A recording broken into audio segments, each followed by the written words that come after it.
Muchísimas gracias por esta oportunidad. De momento me presento, soy Armin Castro Guzmán y yo haré de moderador en este conversatorio. Quiero darles las gracias a todos por asistir y pues de momento quisiera otorgarle la palabra a la licenciada Aida Rodríguez Martel, por favor.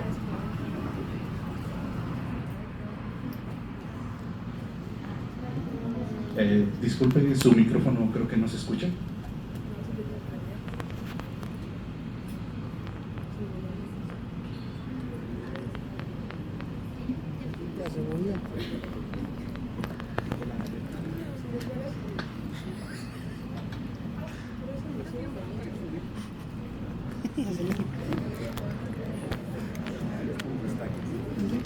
Tenemos esta pequeña falla técnica.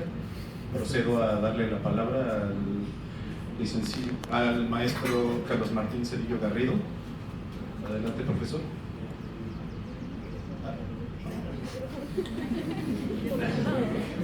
Buenos días, chicas, chicos, un gusto estar con ustedes el día de hoy aquí. Como siempre es un placer, ¿sí?, poder informar sobre lo que es la salud mental, en este caso específicamente en los adolescentes, en los niños. Sabemos que desafortunadamente cada día hay mayor prevalencia de la conducta y comportamiento suicida en adolescentes y niños. El día de hoy me pidieron que hablara un poco cuál es la intervención tanatológica que en un momento determinado se hace ante la conducta suicida de los supervivientes. Nosotros le llamamos supervivientes a aquellas personas que estuvieron en el entorno de un adolescente, de un niño que se suicida. Empezaremos primeramente por decir, bueno, que las estadísticas nos están indicando que a nivel nacional el suicidio es la segunda causa de muerte en adolescentes. Esto es muy importante que lo tengamos presente. ¿Por qué?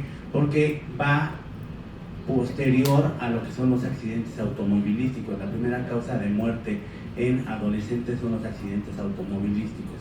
Y yo ahí me atrevería a pensar, me atrevería a decir o a hipotetizar que muchos de esos accidentes automovilísticos que se llegan a desarrollar en los adolescentes tienen que ver con la conducta suicida, ¿sí? A nivel mundial, los autores nos refieren que es la tercera o cuarta causa de muerte, esta conducta suicida. A partir de ello, ¿qué es lo que sucede? Pues viene toda una serie de acontecimientos, de situaciones para estos supervivientes que les estoy mencionando, que en primer lugar es la familia, posteriormente el núcleo más cercano al chico, que pueden ser vecinos, compañeros de escuela, ¿sí? Y de hecho aquí hay algo que es muy importante evitar, algo que se llama el efecto Werther. Este efecto precisamente nos habla del impacto que tiene el suicidio de una persona y a cuánto repercute. Vamos a encontrar que el promedio de personas que llega a impactar este efecto son 100 personas, ¿sí? Es muy importante que tengamos en cuenta que obviamente este reflejo va a ser más frecuente cuando hablamos de artistas, de personas famosas, ¿sí?, que tienen un talento, puede llegar a impactar y de ahí evitar lo que son las conductas suicidas imitativas. Por eso es muy importante que cuando hablamos del suicidio de un niño, de un adolescente, exploremos y revisemos el entorno. Actualmente en México se está llevando algo que se conoce como la autopsia psicológica, que es elemental e importante desde la parte forense, que es esencial e importante desde la parte psicológica, porque ahí podemos encontrar y explicar cuáles son las causas que han llevado a ese chico a quitarse la vida.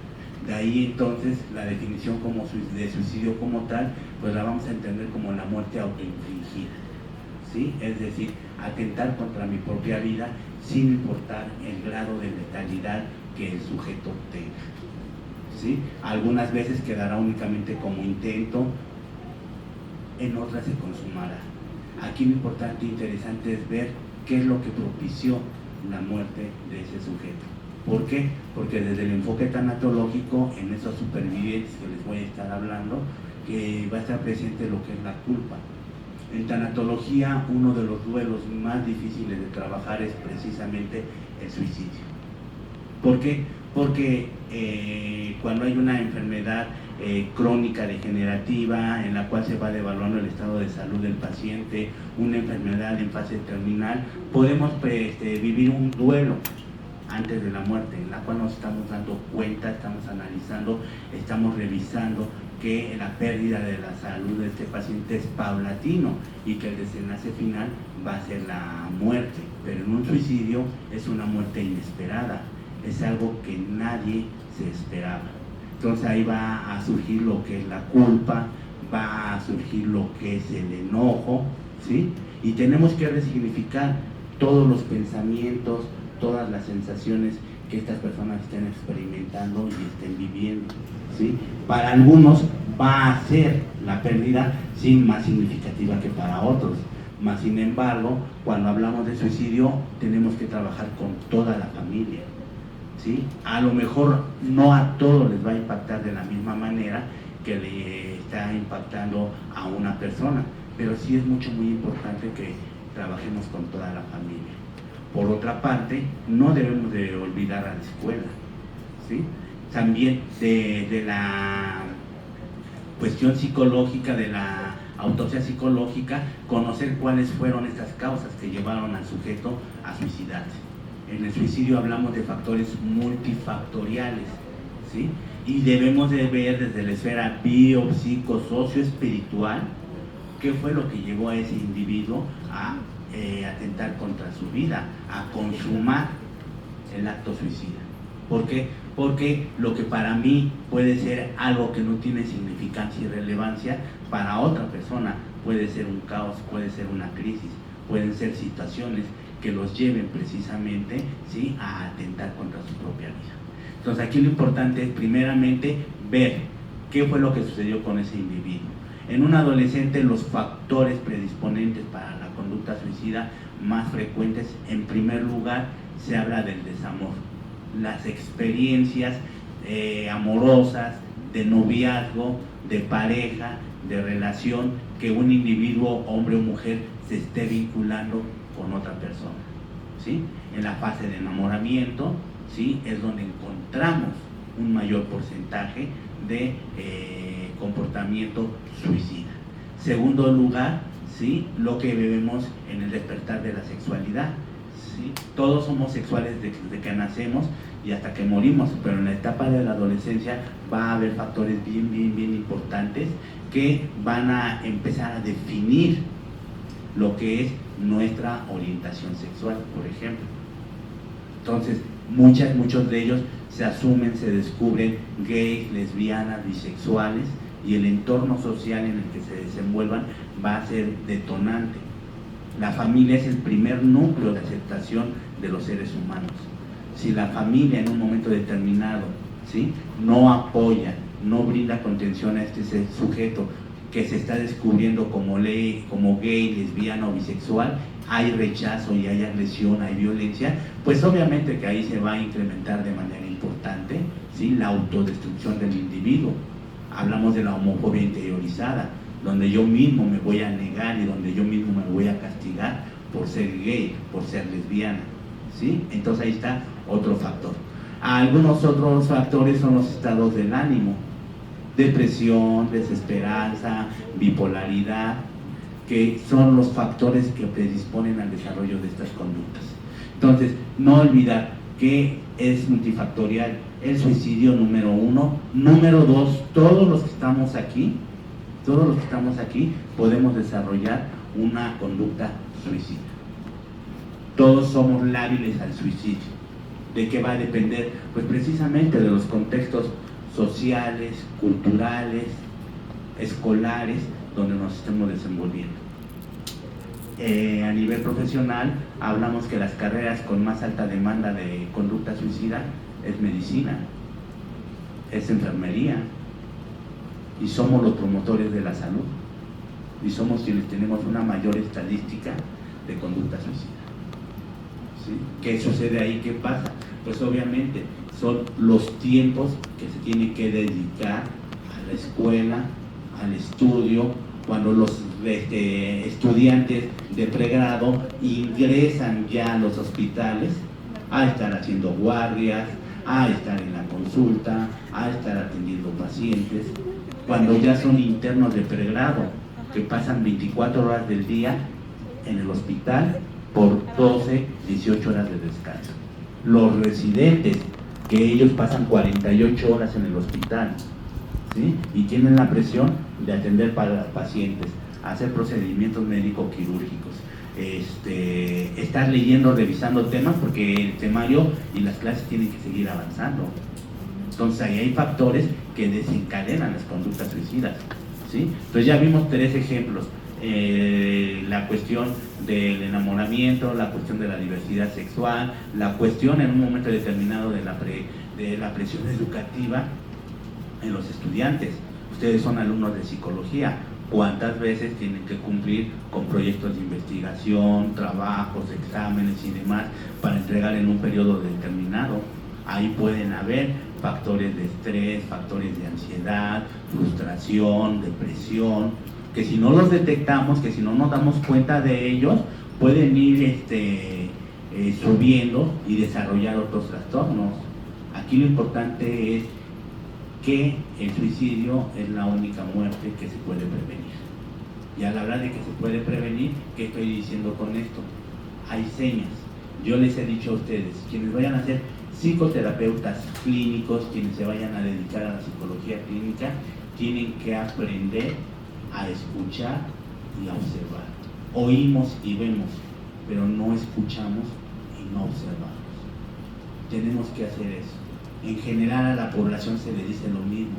Para prevenir el suicidio tenemos que observar y tenemos que escuchar. ¿Por qué? Porque cuando digo que el suicidio es la única muerte que se puede evitar, estamos haciendo referencia a que va a haber comportamientos, va a haber actitudes, va a haber situaciones en las cuales la persona que está planeando suicidarse nos da señales. ¿Sí? Desde la parte afectivo-emocional, la persona que se suicida no desea morir. La persona que se suicida quiere quitarse únicamente el dolor emocional y encontrarle sentido a su vida. Muchas y muchos de los que estamos aquí tenemos objetivos, tenemos meta, hablando del tema de motivación para los chicos que están ahorita en segundo semestre y que estamos revisando este tema. Hay situaciones que nos motivan a estar en el aquí y el ahora. Yo les digo a los suicidas en la frase de Alcohólicos Anónimos: solo por hoy trata de vivir, solo por hoy dale sentido a tu vida, solo por hoy trata de ver cuál es la situación por la cual hoy te encuentras aquí. Va a haber diversas técnicas y abordajes donde nosotros vamos a tener con el paciente, no importa el enfoque, si es cognitivo, conductual, si es gestal, si es psicoanálisis, si es enfoque centrado en la persona. Lo importante es resignificar la vida de este sujeto, detectar desde lo emocional si hay trastornos, si hay factores sociales, si hay factores emocionales que están presentes en la vida de ese sujeto, para que a partir de ahí podamos trabajar con él. Para abordar a un individuo desde el suicidio en la tanatología es muy importante que sepamos qué es esto, cómo se manifiesta, cómo se presenta. Lo que ya les había dicho, tenemos que trabajar, ¿sí?, la culpa, tenemos que trabajar el enojo. Muy importante crear grupos focales, muy importante hacer terapia de grupo. Cuando se tiene la posibilidad es súper importante que hagamos esto. Es muy importante darle el significado a la muerte, al suicidio de la persona que ya no está. Tomarse el tiempo, ¿para qué? Pues para reflexionar, para analizar, ¿sí?, para orar desde la parte de la religiosidad de un alto porcentaje de personas, ¿sí?, orar, ¿sí?, escribir, hacer un diario donde la persona manifieste cómo se está sintiendo, cómo está viviendo, porque aquí también es muy importante. En todos los duelos que tengamos por muerte, acuérdense, la homeostasis es un factor vital. Mientras volvemos a adaptarnos, a reestructurarnos en esta nueva vida, vamos a encontrar que la homeostasis se va a estar perdiendo constantemente. Entonces hay que dar también significado a lo que fisiológicamente la persona está viviendo, está sintiendo, ¿sí? Va a ser muy importante que la persona no tome decisiones durante un tiempo.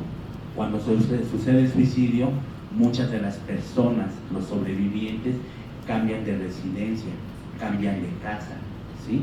Vuelven a querer adquirir nuevas amistades. ¿Por qué? Porque el suicidio está muy estigmatizado, chicas, chicos, ¿sí? Hay lugares en Ciudad de México, provincia, que cuando hay un suicidio consumado en una casa, en automático le retiran el saludo a las personas. Van y marcan esa casa para que sepan que ahí se suicidó una persona.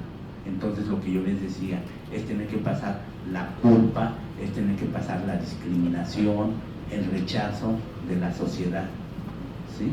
Hasta hace poco había un subregistro, de suicidio. ¿Por qué? Porque se enmascaraba con otras entidades, precisamente para que no se viera la realidad de los familiares pagaban para que en el certificado médico se pusiera otra causa de muerte. Lo que les decía, es más fácil decir que tenía una enfermedad, es más fácil decir que tuvo un accidente a que él mismo se quitó la vida.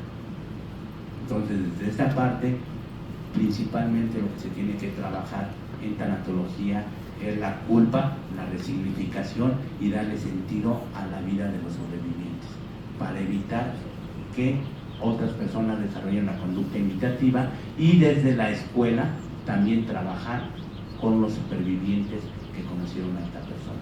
De mi parte sería todo. Muchas gracias.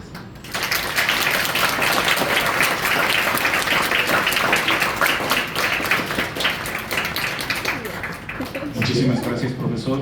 Como siempre, muy hábil en resaltar el impacto que tiene la opinión y la situación de la familia en cuestión a la salud mental de los jóvenes.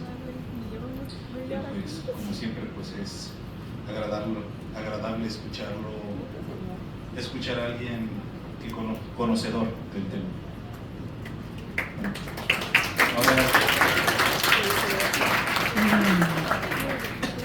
Ahora procedemos con el licenciado Pedro Monguiotti Ramírez.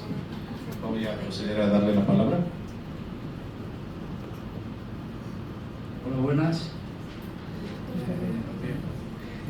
Todos y todas los que están aquí son psicólogos. ¿Sí? Yo pensaba que no. Sí, soy psicólogo y les traigo una experiencia de trabajo comunitario con niños y niñas. Precisamente una de las intenciones transversales es evitar que lleguen o contribuir a que lleguen a la adolescencia con mayor felicidad, con mayor armonía, con mejor autoestima, aprendiendo a canalizar sus ansiedades, sus necesidades y sus problemas en grupo, de coetáneos, de pares, al menos, y que limpien un poco algunos problemitas, los identifiquen y aprendan a solucionarlos, no solo, sino también en grupo. Esto no es suficiente, esto es una experiencia solamente, ¿no? Pero estoy seguro que la adolescencia puede llegar a ser menos dolorosa, menos traumática, si como factores sociales nos encargamos de crear unas infancias diferentes, unos procesos sociales que potencien una llegada a la adolescencia de una manera diferente. Yo soy psicodramatista, soy máster en psicodrama y tengo experiencia con niños, como todavía no se ha puesto ahí en la pantalla. ¿Quiénes? Levanten la mano, ¿quiénes han trabajado con niños? ¿Ya? Muy pocos. ¿Y quiénes quieren trabajar con niños? Niños escolares, pequeños. Trabajar con niños no es tan fácil, pero es lindísimo. Es lindísimo. Lo que sí se sufre un poco cuando las familias te lo traen como un problema. porque tú te tienes que poner de parte del niño, indiscutiblemente. Pero la familia, cuando tú te pones de parte del niño y no les conviene lo que el niño está aprendiendo, se van y no lo traen más. ¿Ya? Bueno, yo voy a empezar y ya después ustedes irán viendo la presentación cuando aparezca. Mi experiencia en sí misma, les traigo la descripción básica, ¿no? Pero bueno, ustedes saben que hay procesos diagnósticos, procesos de intervención propiamente dicha, que a mí no me gusta la palabra intervención, prefiero de acompañamiento, y el diagnóstico también no lo hacemos en ese concepto clínico. Los niños los atendemos como personas sanas, desde la psicología positiva, desde la salutogénesis. No los atendemos generalmente en los espacios clínicos, los atendemos en espacios comunitarios. La experiencia se desborda de la institución del centro de salud mental y se enfoca como un espacio de encuentro infantil al que venimos y decidimos si estar, si no estar, si nos gusta, si no nos gusta. En ese sentido, yo he trabajado en muchos espacios comunitarios de La Habana.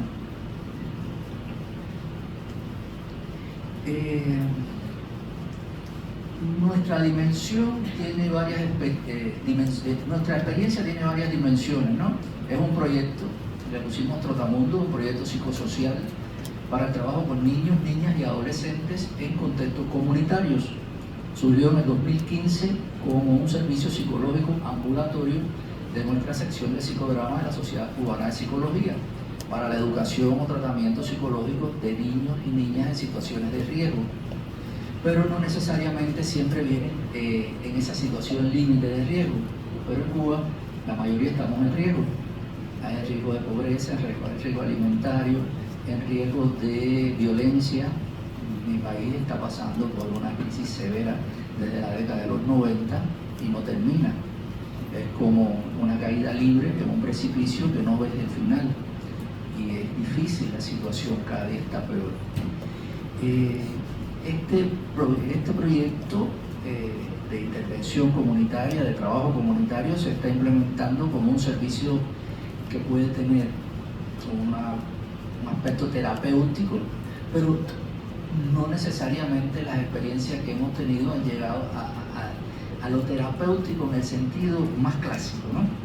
Es decir, porque cuando ustedes lo ven, ustedes dicen, no, eso es juego, eso es diversión, eso no es psicoterapia, pero hay un proceso de transformación, hay un proceso de cambio, hay un proceso de antes y después.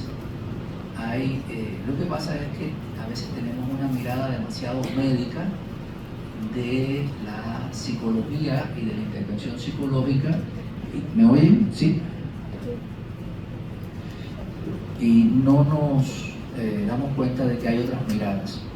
Entonces, cuando empezamos a cambiar las miradas, vemos que la psicoterapia es un proceso educativo, un proceso que facilita a las personas su transformación subjetiva. Tenemos la disposición de ir a donde se necesite, incluso en situaciones de catástrofes naturales. Nuestro país está sometido a muchos eventos naturales, como los huracanes, que afectan a grandes poblaciones. Cuando pasa un huracán, arrasa. El tema aquí es que la gente, cuando hablamos de títeres y cuando hablamos de psicodrama, piensan en un show para los niños o en un show de los niños, y no. Los niños son los que proponen sus escenas, son los que hacen. Puede pasar a la otra.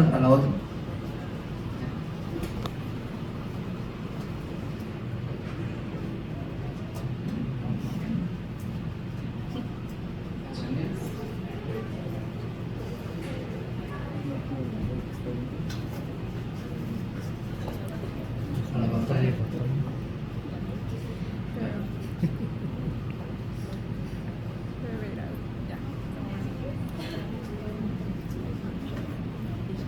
Para atrás.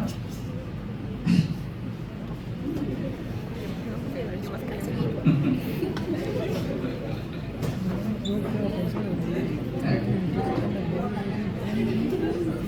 se regresa.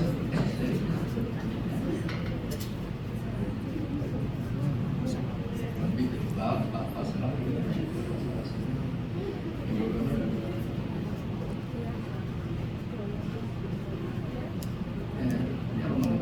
Gracias. Vamos a ver algunos aspectos teóricos. Puede pasar a la lámina aspectos teóricos. La otra. La otra, por favor. La otra. Ahí. Ahora sigue. La próxima. Ya. Bueno, hay que saber las características de la comunidad. Lo que pasa es que ya, como vivo en La Habana, me conozco las características, pero nunca es suficiente, ¿no? Pero donde quiera que vamos a trabajar, sí, tenemos que aproximarnos y hay una demanda de la institución, de los espacios que nos ofrecen, hay un conocimiento de las personas y ya vamos conociendo previamente cuáles son las características del entorno donde viven los niños que van a participar. Buscamos cualquier espacio, ¿no? Los espacios que permitan la interacción lúdica con los niños y las niñas, pero sin restricciones para los movimientos o expresiones corporales, ¿sí? Cuando trabajamos con niños, los niños gritan, los niños se ríen, los niños aplauden, los niños son felices, o al menos expresan su momento feliz, y en una escuela a veces resulta muy difícil esto, y en lugares, yo se lo digo sinceramente, no soporto que entre un adulto con una mirada censuradora y una mirada, ya la mirada ya me molesta del adulto criticando que hay bulla, que saben lo que es bulla, ¿no? Que hay ruido, que están molestando, la palabra indisciplina, no la soporto, es una de las ofensas que podemos, porque tenemos un trabajo con otra disciplina, la disciplina de la felicidad. Entonces, sin restricciones para movimientos, expresiones corporales, verbales, extraverbales, creativas, alegres, libres, independientes y participativas. Porque ese es lo que queremos generar. Que ellos se den cuenta, que las personas se den cuenta que existen espacios donde puedes ser libre, donde puedes ser independiente, donde puedes tomar tus propias decisiones, donde puedes ser escuchado, donde eres tenido en cuenta. Y en contextos educativos sin restricciones ni clichés pedagógicos del sistema estandarizado escolar, fuera de eso. Pero hay escuelas que lo logramos, hay escuelas que no. Ambientes de salud no hospitalarios precisamente propicios. Mi centro parece un palacio, mi centro es una joyita muy lindo, quien llega ahí no se da cuenta, a no ser que vea alguna enfermera con su cofia o algún médico con su bata, pero generalmente nosotros tratamos de no usar bata sanitaria, de no impresionar a los niños. Y bueno, lo primero, cuando los veo a un niño un poco asustado, ya en el proceso que viene a consulta por otras temáticas, no en esto que le estoy escribiendo, digo, yo no inyecto, yo no soy médico, yo soy psicólogo, ya, para disminuir un poco la angustia y la ansiedad. Porque vamos a propiciar, a acompañar a una transformación subjetiva, a un cambio de actitud, en una autotransformación, porque es lo más importante, generar o propiciar la autotransformación. Yo te acompaño en tu proceso de autotransformación. No te sientas enfermo, no te sientas tratado como enfermo. Entonces, en contextos para la promoción y la prevención de salud infantil, contextos salutogénicos, contextos positivos. La próxima, por favor. Bueno, este es un esquema que nos rige. Nosotros vamos a orientar en el concepto más extremo de orientación psicológica como acompañamiento, pero podemos orientar en este proyecto, en esta intervención, tanto a los niños como a la familia, y podemos hacer acciones de promoción de salud, acciones de prevención de enfermedades y acciones terapéuticas. Todo depende de con quién estemos trabajando. Es decir, no tenemos una predisposición. Ahora voy a trabajar la orientación infantil en promoción. No, es que a veces las cosas te cambian. Es decir, los públicos son diferentes, las necesidades son diferentes. Entonces tú tienes que estar atento. a las necesidades de los públicos, de las personas que participan. Quedan 3 minutos. Y también la familia, la asesoría para la educación para la prevención de enfermedades. Me en cuenta 3 minutos por la disyuntura al principio. 3 minutos. La próxima. El proceso está centrado en la gestión de aprendizaje de los sujetos que participan. Yo, como coordinador, y el equipo de coordinador coordina la actuación del grupo infantil como acompañantes no directivos del proceso, y aquí van a ver que viene entonces la figura de Carl Roger. Promover la participación infantil autorregulada, autónoma, independiente, creativa, interdependiente también, y propiciar el establecimiento de normas de funcionamiento grupal. Se estimula la participación, el diálogo para llegar a acuerdos y tomar decisiones. Y detrás de todo esto están los gigantes de la psicología, desde Edward Sondheim, Burroughs Frederick Skinner, Bandura, Roger, Maslow y todos los más actuales, Vygotsky, Galperin, Galicina. Conceptos clave, pasemos a la próxima. Aquí tenemos que, es breve, a desarrollar no tengo tiempo. Zona de desarrollo próximo, periodo sensitivo de desarrollo Vygotsky, zona de desarrollo próximo, periodo sensitivo de desarrollo María Montessori, aprendizaje significativo de Auswell, progresión libre del desarrollo de Skinner, ¿sí? Porque la psicología es un proceso de integración y de respeto a su historia, ¿no?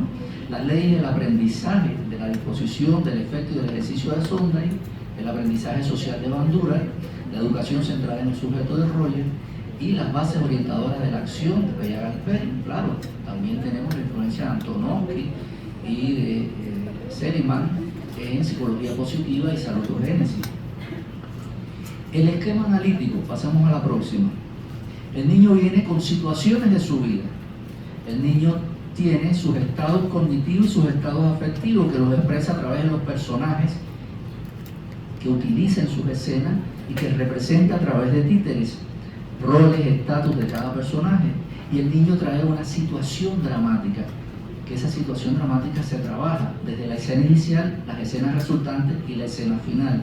Y vemos el proceso de transformación no solo en la escena, sino en el rostro, en la corporalidad, en lo que dice el niño. Por tanto, tenemos que tener análisis de discurso, análisis de expresión corporal.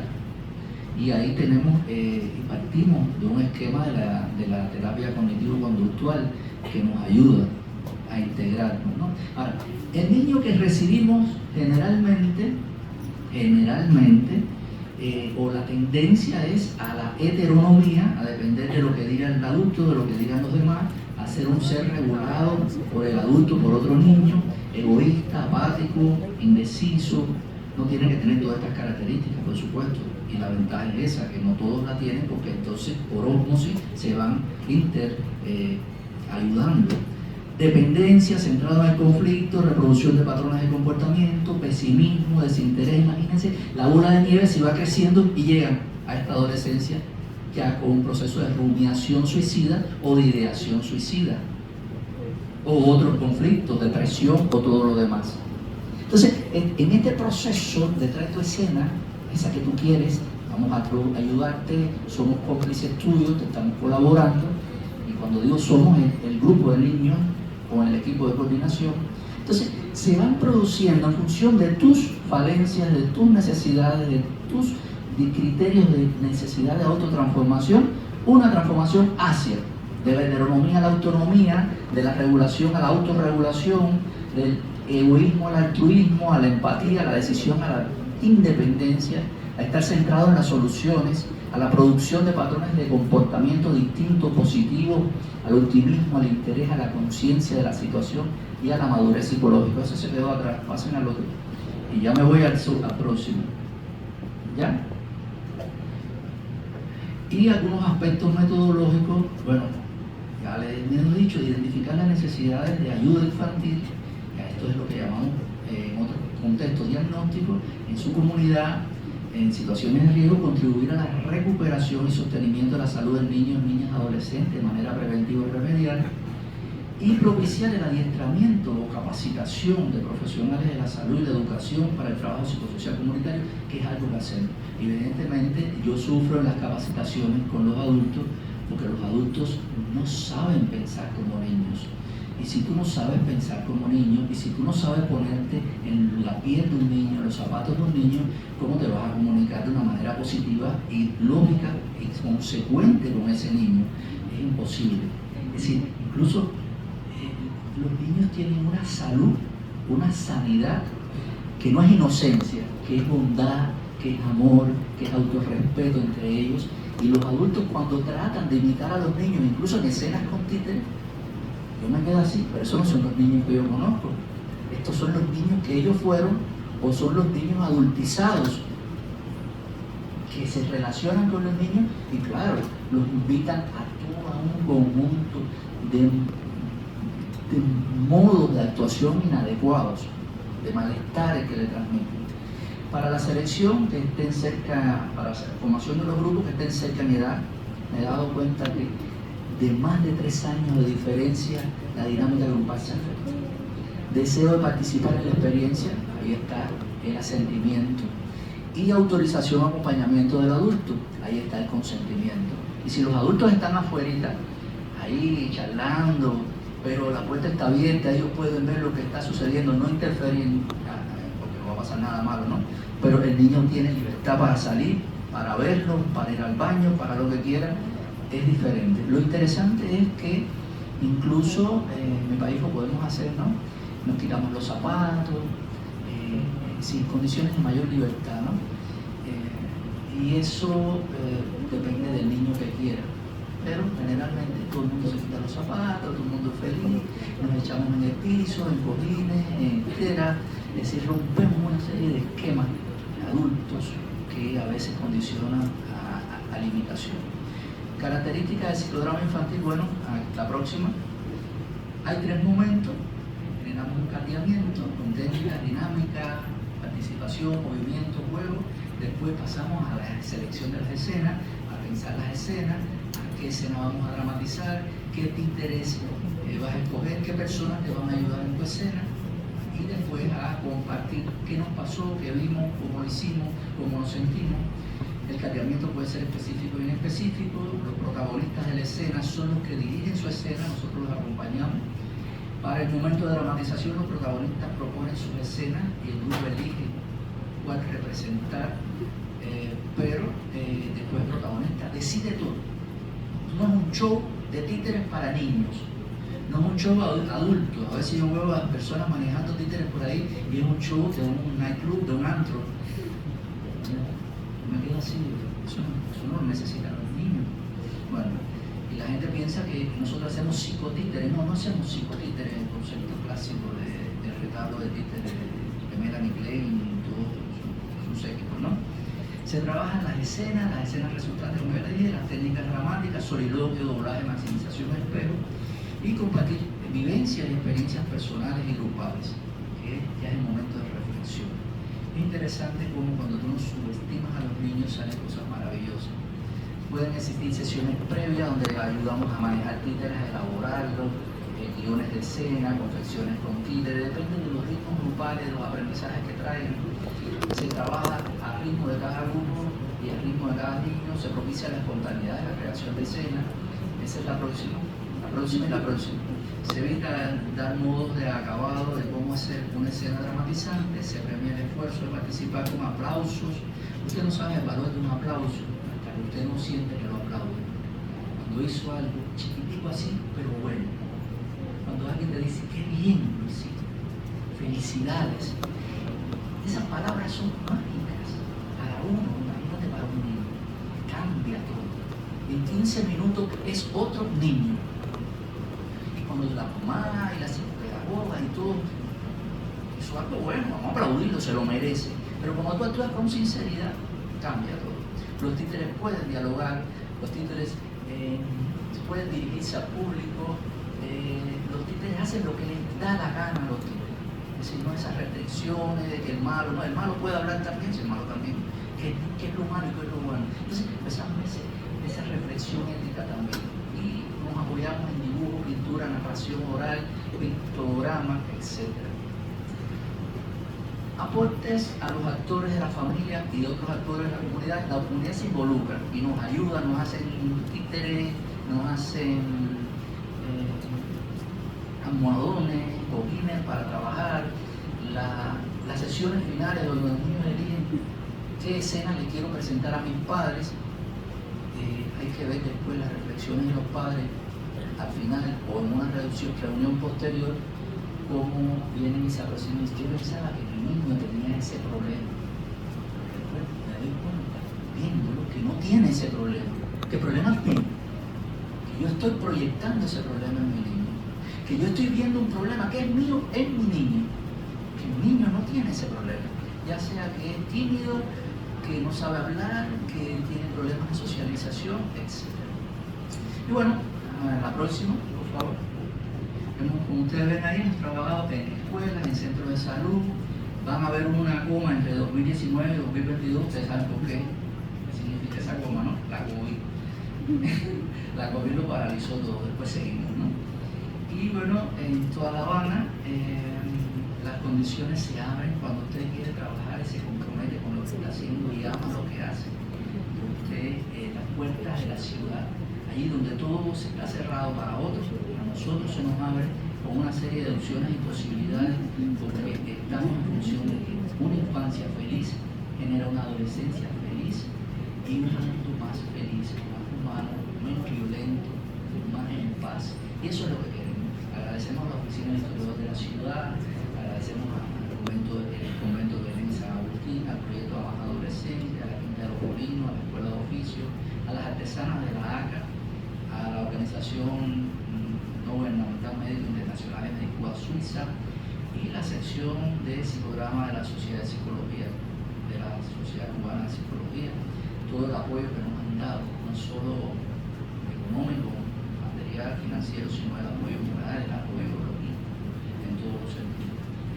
Resultados, algunas pinceladas ya para terminar: niños y niñas preadolescentes en condiciones de identificar sus problemas personales, infantiles y buscar soluciones en grupo, desarrollo individual y grupal, conocer y hacer respetar los derechos infantiles, disminuir el estrés y los síntomas asociados, aumentar la felicidad infantil, la autonomía, la sociabilidad y la capacidad comunicativa, entre otros aspectos personológicos, para que después puedan resolver los conflictos, ¿no?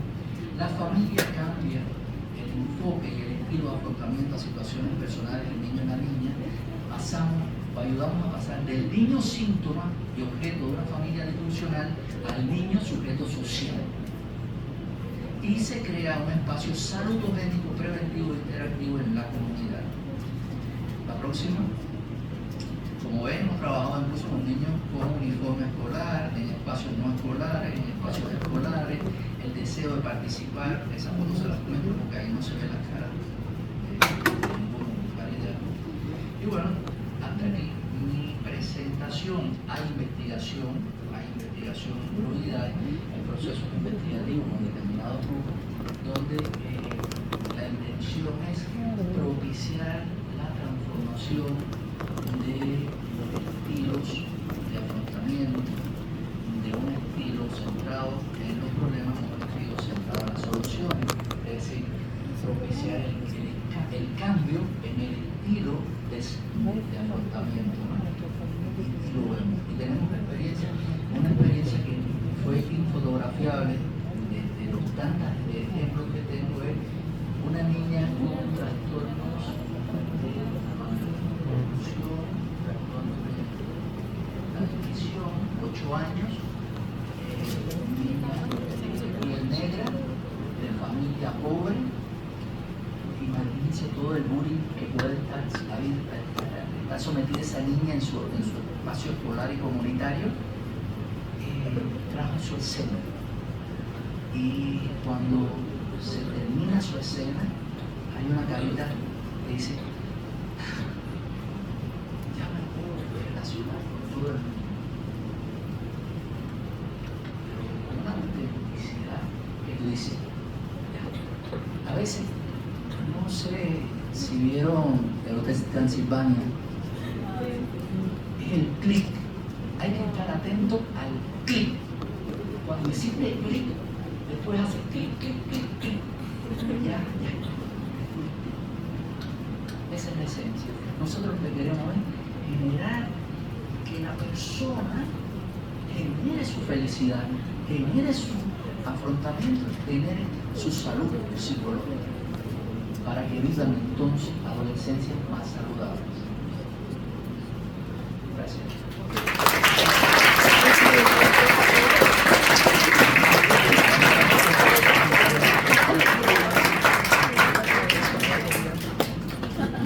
Muchísimas gracias por su presentación. Como, bueno, es innegable precisamente el gran impacto que ha tenido su trabajo con los niños en La Habana, y su trabajo me recordó mucho a las palabras de Jean-Exupéry, de los adultos han olvidado que también en algún punto fueron niños, y siento que es algo que todos, nunca está de más recordarlo, sobre todo si queremos trabajar con niños o simplemente convivir mejor con ellos. Muchísimas gracias por su aportación. Y por último, pero no menos importante, estamos con la licenciada Aida Rodríguez Martel, desde Canadá. Entonces procedo a darle la palabra.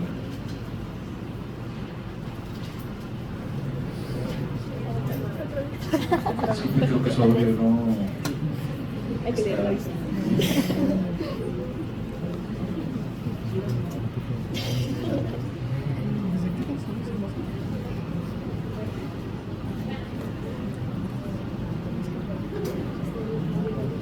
Disculpen, no se le escucha.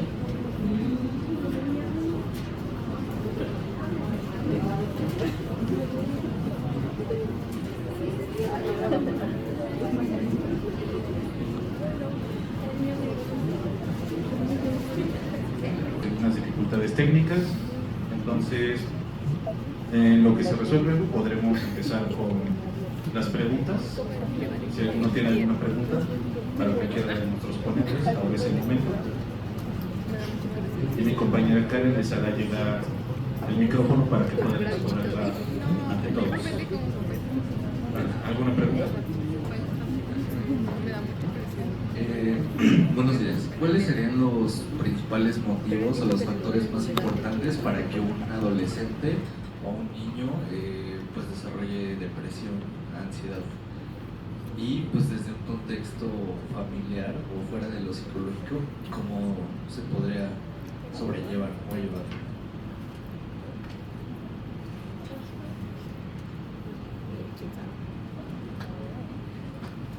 En principio, la depresión infantil, ¿se escucha? Sí. La depresión infantil es atípica, no es como la depresión adulta. A veces se manifiesta en agresividad, se manifiesta en retraimiento, se manifiesta en hipermovimiento, y desde nuestra perspectiva ahí viene una situación familiar y escolar que no está siendo consecuente con las posibilidades de expresión del niño, de satisfacción de sus necesidades y de afrontamiento a sus conflictos. Problemas de comunicación, problemas de inadecuada dirección del grupo escolar, de esquemas de todo tipo. Generalmente, tanto los ambientes permisivos como los restrictivos generan tristeza. Ahora, depresión no es lo mismo que tristeza. Podemos estar tristes unos días o podemos estar deprimidos. ¿Qué es la diferencia? Entonces, pero cuando tú generas un espacio auténticamente lúdico y libre, donde los niños poco a poco se van dando cuenta de que no me están juzgando, no me están maltratando, me están escuchando, como que no hay problema. Puedo reírme, puedo cantar, puedo bailar. Eso no quiere decir que ya nosotros tenemos la solución y la monedita de oro que todo va a cambiar. niñas que han estado, o niños que han estado en estos procesos durante su etapa de 8, 9 años, o 10 o 11, después en la adolescencia han venido a consulta, han venido con su mamá, con su papá, por otros problemas, incluso por rumiación suicida, ideación suicida. Pero hay que ver si el manejo del suicidio como alternativa lo estoy haciendo para chantajear a mi mamá, pero después lo hace, porque en ese proceso después lo hace, o lo estoy haciendo por otras razones. La violencia intradoméstica, la violencia sexual está invisibilizada. Entonces, hay muchas causas. El bullying escolar, la frustración de por qué yo no puedo tener un celular y todo el mundo en mi aula lo tiene. La frustración de por qué yo no puedo comer chito y todo el mundo en mi aula come chito. En Cuba no se come chito, se come chicotico. Es lo mismo, pero le llamamos distinto. Entonces, no sé si respondo tu pregunta o hay alguna precisión, algo que tú quieras.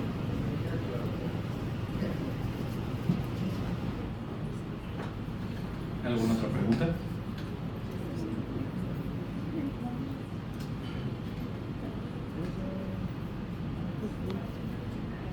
Buenos días. La pregunta va dirigida para el psicólogo Pedro. Mi duda es que si el psicodrama solo se puede aplicar con niños o también se podría aplicar en algunas otras edades, adolescentes o adultos. Mira, yo trabajo con todas las edades. Yo trabajo con niños, adolescentes, jóvenes. Mi tesis de maestría fue con adolescentes. Salió muy bien. Incluso se produjeron cambios. Incluso 2 de las niñas que tuvieron en el grupo de colaboradores que trabajé, después decidieron estudiar psicología. Y son excelentes. Son excelentes. Trabajo con adultos mayores en los conventos de San Agustín, Belén y otros espacios. Con los adultos mayores es fascinante. Incluso personas que estaban en un proceso de inicio de demencia, lo maravilloso de cómo esas personas podían aportar, podían socializar, la poesía que había en esas personas, la capacidad histriónica de desarrollo y lamentablemente las dinámicas familiares de sacarlas de los espacios institucionales de facilitadores de salud y cómo estas personas hicieron fases regresivas en 3 meses hasta morir en 6. Es decir, cómo el efecto. ¿Por qué yo trabajo con niños específicamente? Y ahora aquí, bajo la dirección de la doctora Escoto, estoy trabajando, estoy proyectando un trabajo donde también de cierta manera vamos a usar las técnicas de juego y el psicograma está ahí de una manera transversal, no declarada, pero vamos a trabajar en conducta alimentaria, pero vamos a explorar la conducta alimentaria infantil desde los juegos, desde ellos, porque generalmente todo lo que encontramos es lo que los papás míos hablan de mí, de cómo yo como, qué como, pero hay un sesgo grande, es un cuestionario. Nosotros vamos a trabajar en 8 sesiones o todas las que sean pertinentes, según nos aprueben, para explorar con técnicas de títeres, con técnicas de juego. Me he gastado mucho dinero ya en comprar la comidita, porque vamos a trabajar no con comida real, sino con comidita de esta de juego. Y son súper interesantes. Ya hay algunas estudiantes del sexto semestre que me van a acompañar. Si alguien se quiere sumar a los equipos, están invitados a un proceso de entrenamiento previo, porque aprender a trabajar con niños es fuerte. Y mi experiencia, los estudiantes de psicología empiezan con mucho orgullo. Sí, me gustan los niños, pero se rajan por el camino. los niños. ¿Por qué yo trabajo y priorizo a la infancia? Incluso he trabajado con embarazadas. El trabajo con embarazadas es fascinante, porque estamos ya en la incubadora, en la génesis de cómo enseñarle a la embarazada cómo convivir con su bebé en estadio intrauterino, cómo ponerle un nombre, cómo cantarle una canción de cuna, cómo avisarle que nos vamos a bañar, que vamos a comer, que vamos a hacer popó, cómo avisarle todo eso. Incluso, pero en la interacción con las embarazadas que más saben, ayudan al grupo. Entonces, esta dinámica de grupo facilitadora. Incluso me recuerdo una situación donde una mamá futura le dijo a las demás, hablando de cuando el niño está intranquilo, estamos hablando del niño en el vientre, ¿qué hacemos? Y entonces empezaron todas las alternativas, ¿qué hago yo? ¿Qué hago yo? ¿Qué hago yo? Le doy comida, me baño, me acuesto, me tranquilizo, medito, me autorrelajo. Pero esta una dice, yo le digo, paupao al niño y me doy a mí unas palmaditas. Entonces, todas esas cosas que además el golpe es violencia. La intención del golpe es violencia. Pero hay un momento donde el lenguaje no está tan desarrollado que tenemos que tocar al niño. Y es, oye, eso no se hace. Y sobre todo las niñas, cuando tú le dices, eso no se hace, ¡ah! Llanto inconsolable. Pero no le diste, no le nada más que existe así. Y lo otro que el entendimiento de los padres es, cuando tú vayas a tocar a tu hijo por un regaño, por dentro tiene que estar muy sonriente, muy feliz. La cara puede estar fea, pero tú no puedes hacerlo con intención de violencia, de sacar de ti algo. Tú tienes que hacerlo con la conciencia de que estás haciendo un acto, como los conductistas, ¿no? Estoy avisando. Estoy diciendo. La calle no se cruza sin la mano. O vamos a cruzar la calle. ¿Quieres cruzar solo? ¿Qué tenemos que hacer para cruzar solo? Depende de la edad. Por eso hay que tener en cuenta la zona de desarrollo próximo y los periodos sensitivos del desarrollo. Por eso Santa María Montessori y San Vigoschi hay que tener en cuenta. Entonces sí se trabaja con todas las edades, funcional y maravilloso. Incluso una sesión de psicodrama terapéutico aporta más que a veces 10 sesiones individuales.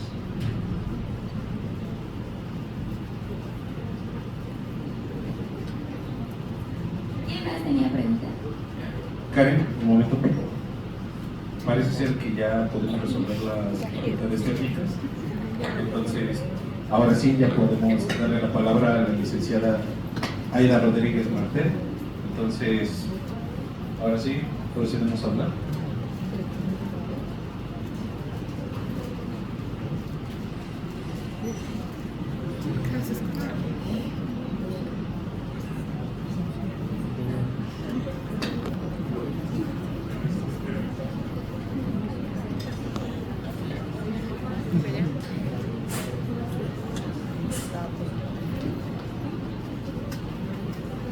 Bueno, la avisa. Ella sigue hablando. Y ellos, por favor. Pobrecita.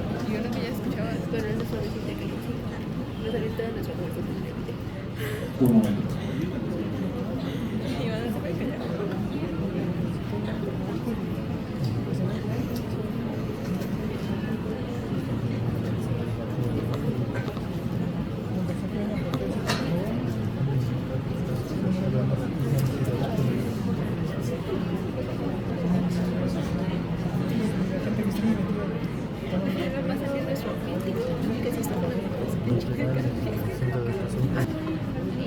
Buenos días. Mi pregunta es para el doctor Cedillo. ¿Cuáles serían aquellos rasgos o características que encuentran principalmente en las personas que tienen, bueno, en las infancias o en los adolescentes que tienen pensamientos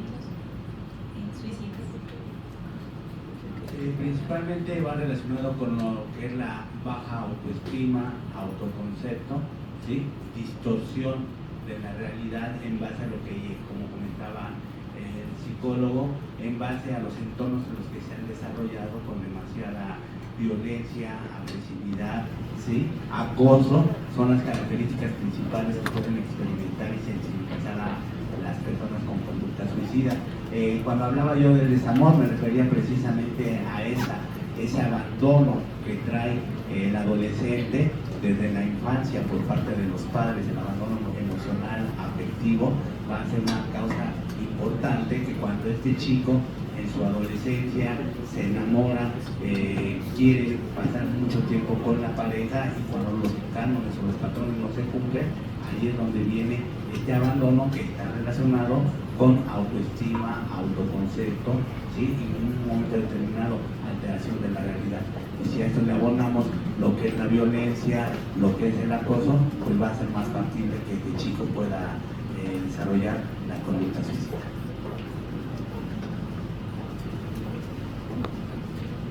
Un momento, por favor.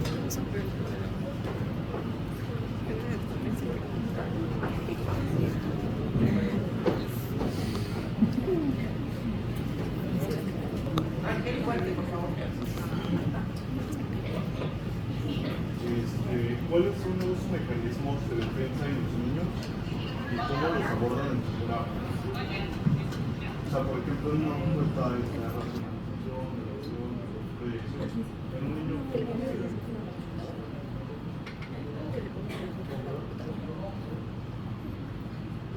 Yo no soy psicoanalista, conozco los mecanismos, pero no sé, ¿has leído algo de saludogénesis? ¿Has leído algo de Andonovsky? ¿De psicología positiva?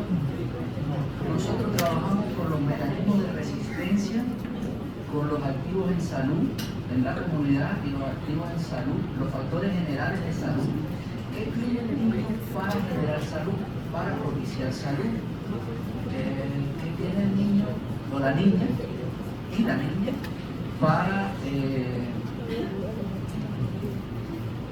reconstruirse con resiliencia, con creatividad? ¿Qué inteligencias múltiples tienen? Tenemos un trabajo que hicimos con inteligencias múltiples en un huerto, un parque, huerto, donde los niños pueden sembrar,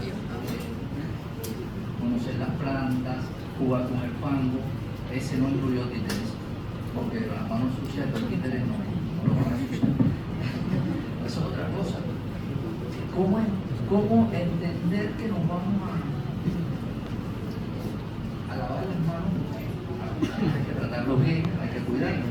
Pero hasta ahora son muy pocos los casos de niños con resistencia. Tienen que venir de una familia muy disfuncional, y la resistencia no ha sido, en mi experiencia en este trabajo de psicograma infantil con títeres, no es a dejar el espacio o a no hablar. Es que me siento también que quiero expresar y golpear a los demás y no puedo permitir violencia. Pero la violencia no la permitimos. Hay un ambiente generado por el grupo que se regula. No permitimos tu violencia. Tú no puedes jugar con una silla, que es un ventilador de techo, y que le vas a dar a la cabeza de todo el mundo. ¿Ya? Pero generalmente lo que nos pasa es lo contrario, que no se quieren ir.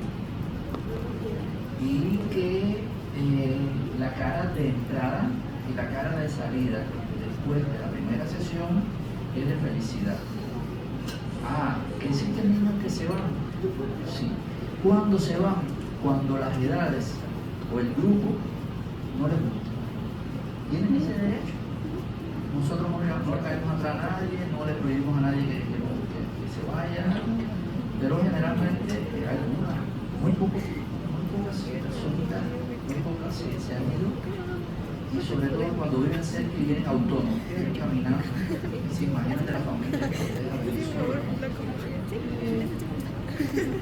una ciudad, no sé si ustedes dejarían venir solos a sus niños de 8 años desde Insurgentes hasta acá. Pero como ellos son solos, pero sí, te digo, los mecanismos de defensa, cuando tú generas un espacio lúdico, no transferencial y contratransferencial, nosotros usamos recursos del psicoanálisis también, creo que el psicoanálisis hizo como grandes aportes a la psicología, pero nosotros no estamos analizando si la transferencia, si la contratransferencia, si el mecanismo de defensa, porque no estamos atendiendo a un ser enfermo, estamos atendiendo a un ser con unas potencialidades de salud que vamos a acompañar para que se siga multiplicando.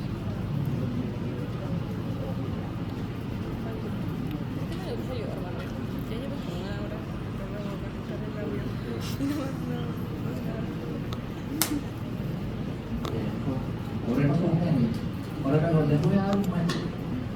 Metodología y tecnología, pero les voy a dar un método. Lo hizo como el virus. Cualquiera lo toma y dice, no, lo voy a tomar. Y trasciende todas las posiciones y enfoques psicológicos.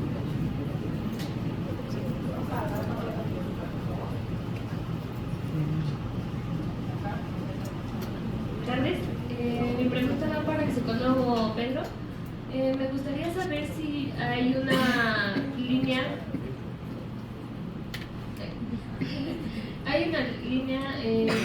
que debamos de marcar como psicólogos con los niños para no sé si sea correcto que ellos nos tomen como sus amigos o cómo nos deberían de ver ellos. Mira, debemos trabajar en equipo. Primero, debemos trabajar en equipo. Hay una persona en el equipo que es como la mamá. Ellos deciden a quién asignan el rol de mamá o papá, simbólicamente. Eso no se habla, eso no se decide. Pero hay alguien que se va a mantener, que es el observador o la observadora del equipo, que va a estar callado, tomando nota, registrando previo consulta con los padres, previo consentimiento informado, si tiene una intención investigativa.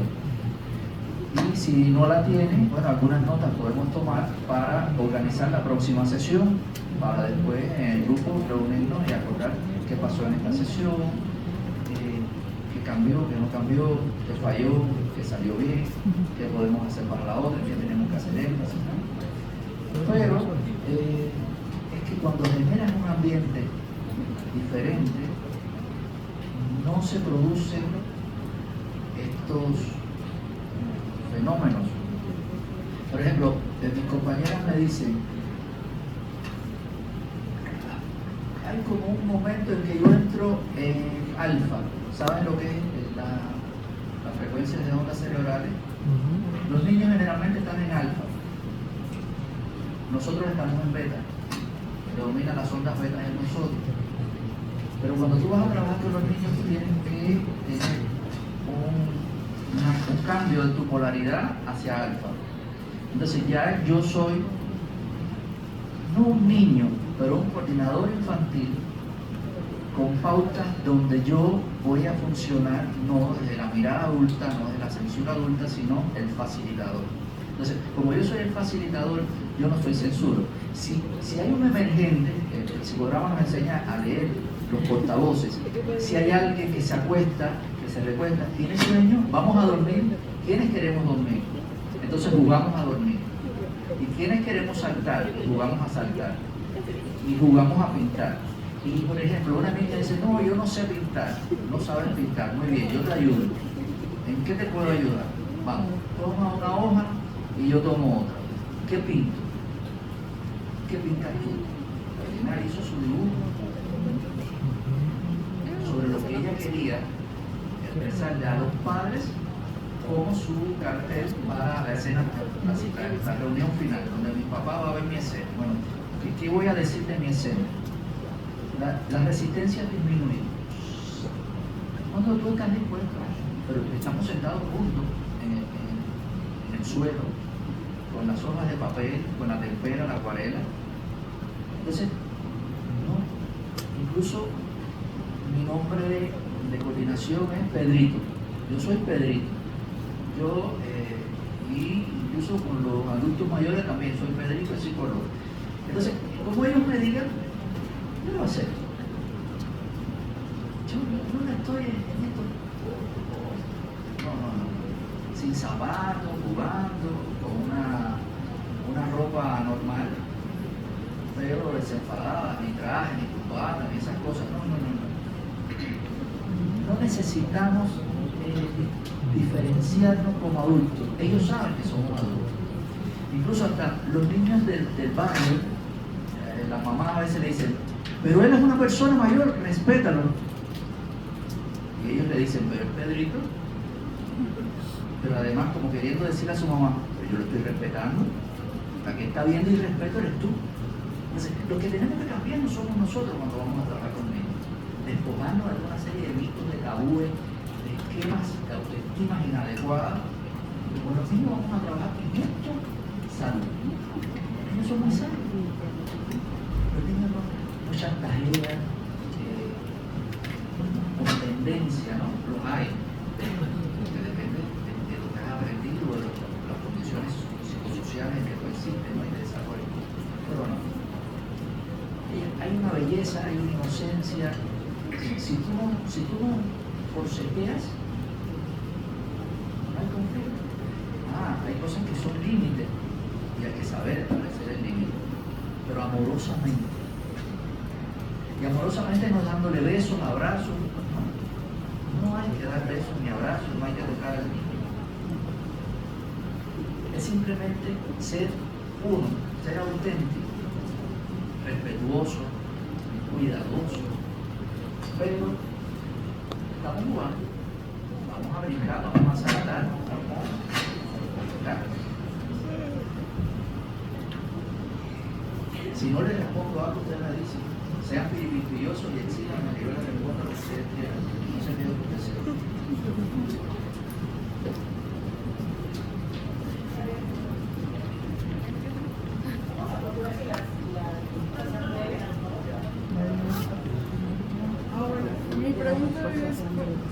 Mi pregunta es para el psicólogo Pedro, que si y cómo las nuevas tecnologías o la inmediatez tecnológica afecta en la expresión de las emociones o la generación de la felicidad de las nuevas generaciones de los niños. En los espacios que trabajamos no negamos las nuevas tecnologías, pero no las usamos. Los niños no usan, pero traen sus tablets, traen sus celulares. Pero cuando empiezas a dinámica, como que no hay espacio para sacar el celular, no hay espacio, pero no porque yo le prohíba, no, tú no puedes sacar el celular, tú no lo puedes consumir. Y si viene acaso, si quieres tomar una nota, si quieres hacerte una foto, pero hay tanto por jugar, hay tanto por hacer. Por eso uno tiene que tener claro qué va a hacer, tiene que preparar bien la sesión con toda la flexibilidad y las alternativas, porque vas a trabajar con niños.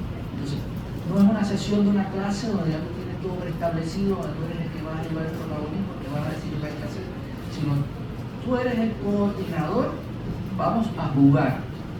Y a jugar.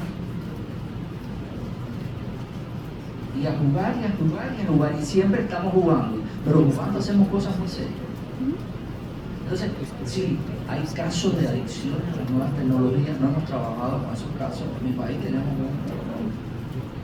Es decir, no es que no haya celulares, no es que no haya tablets, no es que no haya televisión. Pero no hay las condiciones tecnológicas que tienen ustedes aquí. Ahora, hay niños de edad preescolar que ya en consulta he atendido con severas alteraciones de la expresión oral, de la comprensión debido al consumo de tecnología desde etapas tempranas, efecto COVID. Entonces, ¿cómo hacer entender a los padres los efectos negativos de las pantallas en el desarrollo neurofisiológico del niño, que condiciona después trastornos psicológicos? Y padres que de dónde vivió, no es, se lo digo así, pero ¿dónde vivió que ahora me trae este niño a los 4 años que no habla, no dice una palabra? ¿En qué urna de cristal estaría ese padre o esa madre o esa familia encerrados que no conversó con alguien, mi niño? Porque si yo veo que el niño a los 9 meses no dice 10 palabras, me tengo que empezar a preocupar. Y si al año no camina y no gatea, a los 8, yo tengo que preocuparme. Pero a veces las personas piensan que ir al psicólogo es loco. Y que preguntarle al psicólogo, no, tenemos que abrir esa frontera. Puedes venir a consultarme cosas del desarrollo que te preocupen como padre y no porque es un problema de locura.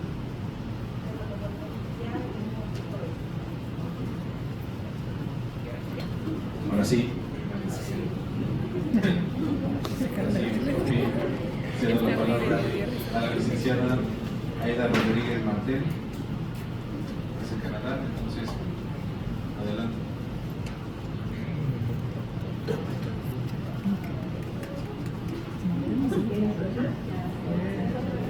Sí, sí. Sí, ok, súper.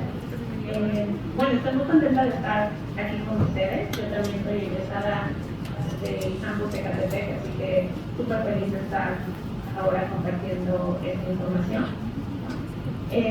Me encantó escuchar al doctor Carlos y al psicólogo Pedro. La mirada con la que me gustaría abordar el tema de ahora. Escucho mucho eco, ¿se escucha bien? Ok. La mirada con la que me gustaría compartirles el día de hoy, estamos hablando de lo alarmante que es las cifras de salud mental, con 1 de cada 7 niños adolescentes experimentando ansiedad o depresión. El factor de protección más importante en nuestros niños y adolescentes cuando nos referimos a tener una salud mental adecuada es el desarrollo de un apego seguro. Y estoy segura que en las clases de psicología que han tenido ya han abordado los temas de los experimentos que hizo Bowlby con bebés y cómo los bebés reaccionaban cuando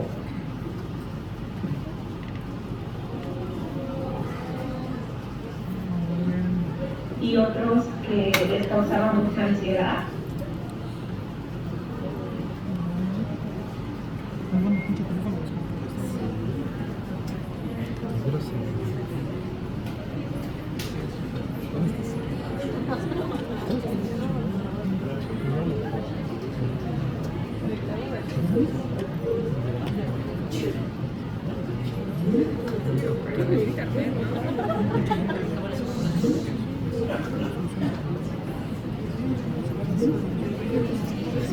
Cuando tenemos un niño de 3 años pataleando y haciendo berrinche, nosotros tenemos que mantener la calma y por regularlo.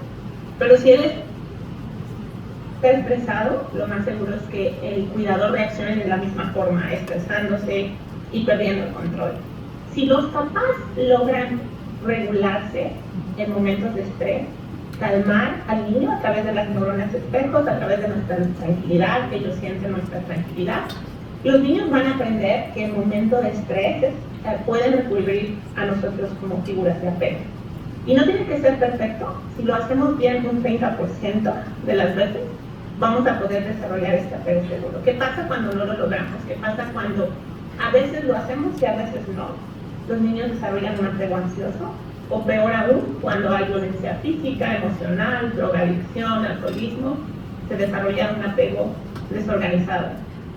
Y luego crecemos y tenemos problemas para encontrar pareja, me pongo muy ansiosa cuando no escucho de mi pareja, bueno, hay un apego ansioso probablemente, o de plano no puedo tener relaciones emocionales con otros porque a lo mejor hubo apegos desorganizados, etc.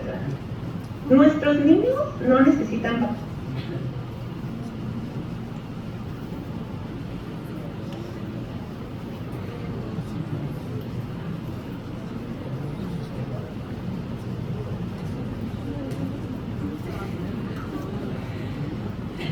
Cuando los niños no logran desarrollar un apego seguro con sus figuras principales, recurren a los paros, a los amigos, a las pantallas, a las adicciones, a cualquier cosa que pueda sustituir ese vínculo. Y cuando eso pasa, bueno, obviamente es cuando hablamos de los desarrollos de trastornos, llámese adicción, llámese trastornos alimenticios, llámese ideas de suicidio, etc. Si hablamos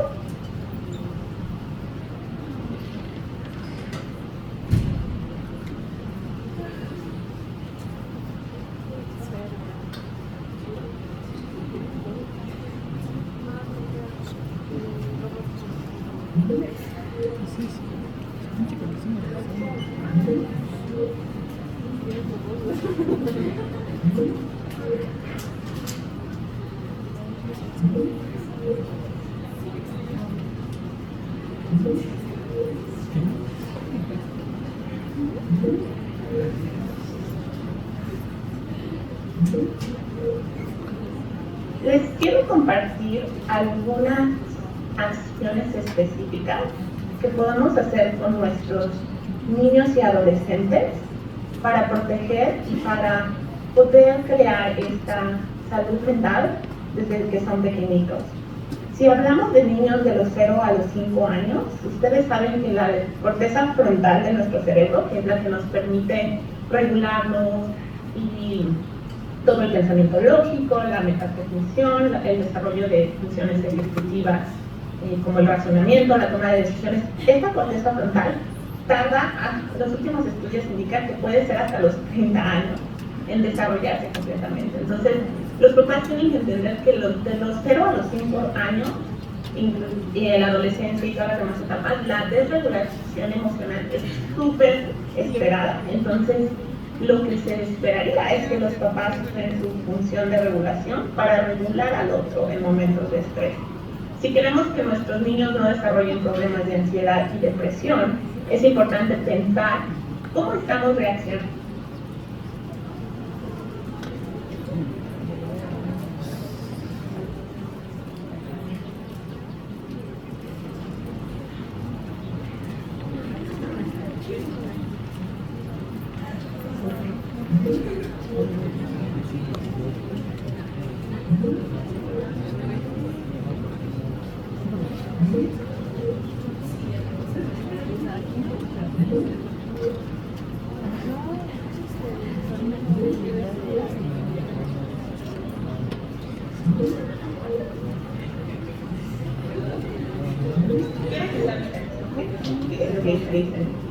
Entonces, si nosotros generamos ese espacio en donde les permitimos a nuestros niños y adolescentes venir con esas emociones y lo manejamos como partes, no como ellos, no es yo estoy deprimida, sino tengo una parte que se siente ansiosa y platicamos con ellos, cuéntame de esa parte, ¿qué siente esa parte? ¿Qué necesita esa parte? ¿A qué tiene miedo esa parte? Y entonces tenemos un discurso en donde todas las emociones, sin importar cuáles sean, somos capaces de dialogarlas y de tener esos momentos de conexión constante con ellos.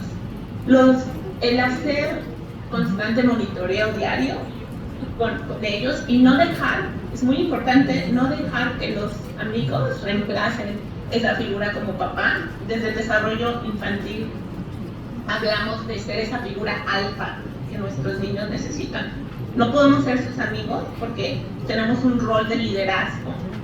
Podemos estar conectados y el sentirse conectados, a lo mejor ellos piensan que somos sus mejores amigos, lo cual no hay ningún problema, pero siempre es importante recordar que esa figura alfa, esa figura de mamá, papá, oso, va a determinar cuándo los niños y los adolescentes necesitan límites. Entonces, esta idea de que si se vuelven adolescentes podemos abrir y necesitan pasar todo el tiempo con sus amigos y es normal que estén fuera de casa, es una idea errónea. Los adolescentes necesitan mucha contención y necesitan mucho, dentro de esta contención, cuando hablamos de límites me gusta más hablar en adolescencia de contención, necesitamos contenerlos.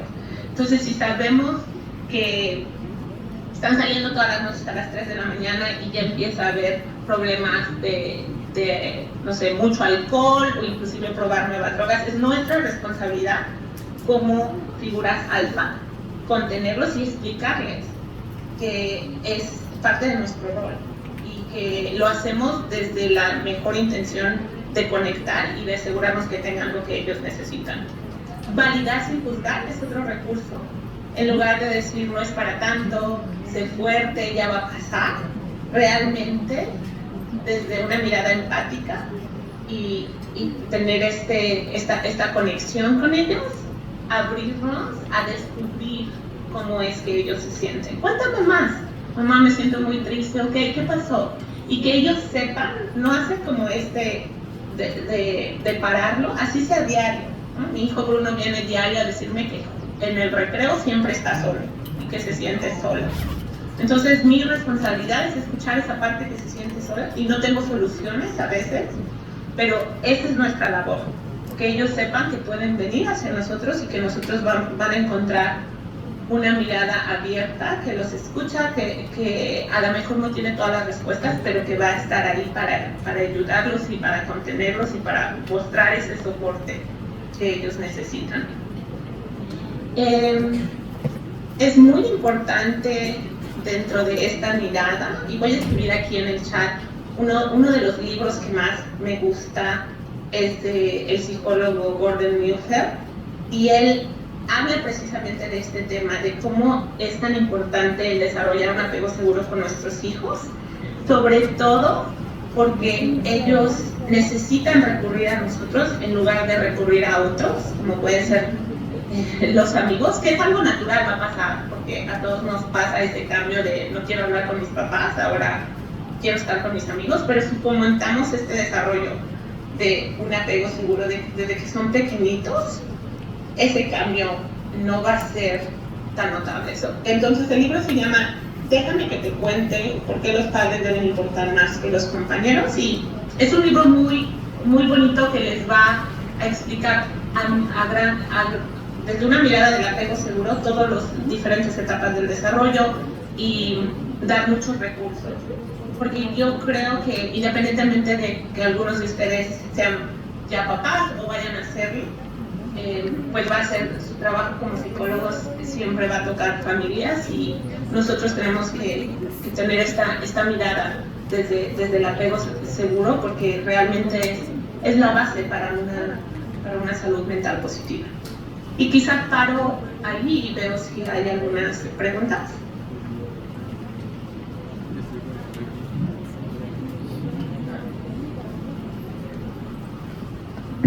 ¿Se me escucha? Sí. No, si gusta continuar, de momento está perfecto. Ok, muy bien. Entonces, me gustaría hablarles ahora un poco más sobre el desarrollo del cerebro en los niños y cómo es importante desde la mirada de la crianza entender este desarrollo. Cuando los niños son pequeñitos, ellos obviamente la forma en que se desarrollan en el mundo es una manera muy intuitiva. De los 0 a los 5 años o 6, los estudios varían, los niños no tienen el desarrollo de una mente analítica aún. Lo cual quiere decir que si hablamos de el subconsciente y el consciente, o la memoria implícita, cualquier mensaje que le demos a nuestros niños de los 0 a los 6 años va a ser incorporado en sus esquemas de pensamiento sin filtros. Es decir, si yo a un niño de 3 años le digo, es muy difícil hacer dinero, eso se va a creer como un esquema, y el niño en el subconsciente va a creer que hacer dinero es muy difícil. Si yo a un niño de 2 años le digo, eres demasiado escandaloso, haces mucho ruido, eres muy chillón, el niño lo va a interpretar y lo va a almacenar en su memoria como un absoluto. Cuando nosotros hablamos en los adultos sobre estas creencias limitantes que tenemos, y a veces digo, un ejemplo. Yo estudié psicología, mi papá es ingeniero químico y él siempre dijo que no podía estudiar psicología porque nunca iba a poder tener un trabajo y una vida siendo psicóloga, que tenía que ser una profesión de ciencias como ingeniería. Esos pensamientos, y lo dijo en mi adolescencia, o sea, ni siquiera estamos hablando de los primeros 6 años, pero esas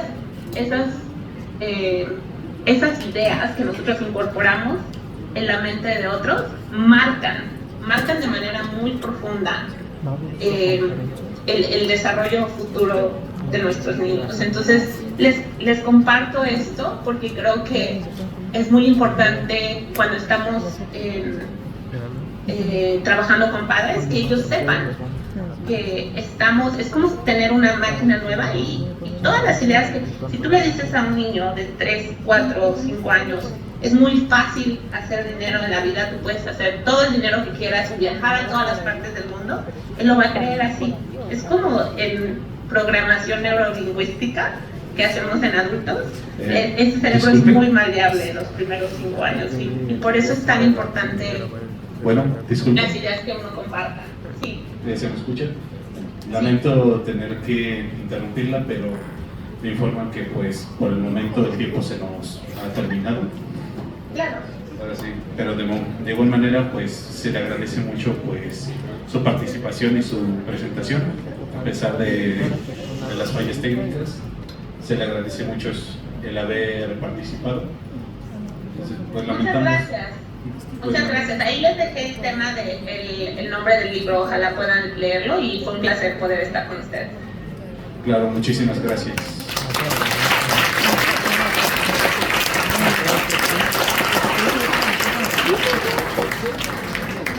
Gracias.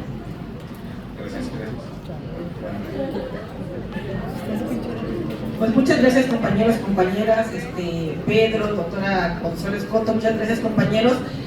Vamos a pedirles que desarrollemos el espacio porque tenemos otra actividad ya programada y bueno, ya estamos con los tiempos rebasados. Muchas gracias, los invitamos a que pasen a ver al ratito los